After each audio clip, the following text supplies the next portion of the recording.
हमारा प्रश्न है, यदि एक समानांतर श्रेणी के प्रथम 11 पदों का योगफल उसके प्रथम 19 पदों के योगफल के बराबर है तो प्रथम 30 पदों का योगफल होगा। समानांतर श्रेणी कहने का मतलब हो गया अर्थमेटिक प्रोग्रेस यानी कि एपी। ठीक है, प्रथम 11 पद का अर्थ हो गया फर्स्ट 11th टर्म। पद का क्या निकल कर आता है मीनिंग? टर्म निकल कर आता है। और योगफल का जानते होंगे एडिशन होता है। ठीक है, अब हम प्रश्न समझ चुके हैं। अब प्रश्न के अनुसार हम लोग अपना जो है यहाँ पे सॉल्यूशन देखते हैं। तो समानांतर श्रेणी जो है उसका सबका योगफल निकालने हेतु हमारा एक जनरलाइज्ड फॉर्मूला होता है। S N equal to N by two 2a plus N minus one into D.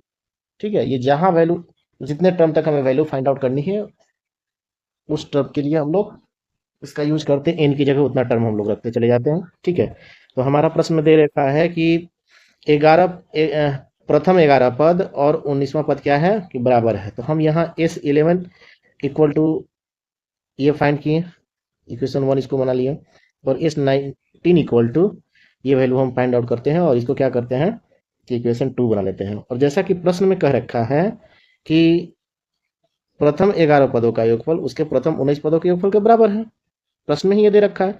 तो दोनों को क्या करेंगे हम लोग कि इक्वल कर लेंगे, यानी कि क्या हो जाएगा S11 इक्वल टू S19 हो जाएगा और इनकी अपनी अपनी वैल्यू यहाँ पे पुट कर देंगे। पुट करने के बाद हम क्या करते हैं कि ए की वैल्यू फाइंड आउट कर लेते हैं और ए कितना आ जाता है हमारा -14.5D आ जाता है। ठीक है, अब हमारा प्रश्न कह रहा है कि आप जो है कि S30 का वैल्यू फाइंड आउट करें।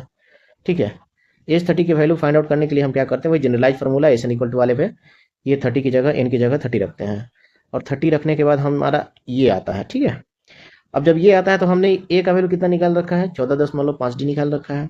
अब ए की जगह क्या पुट कर देते हैं 14.5D पुट कर देते हैं और इसका सोल्यूशन करते हैं। सोल्यूशन करने के बाद हमारा S30 कितना आ जाता है, S30 इक्वल टू हमारा आ जाता है 0 आ जाता है।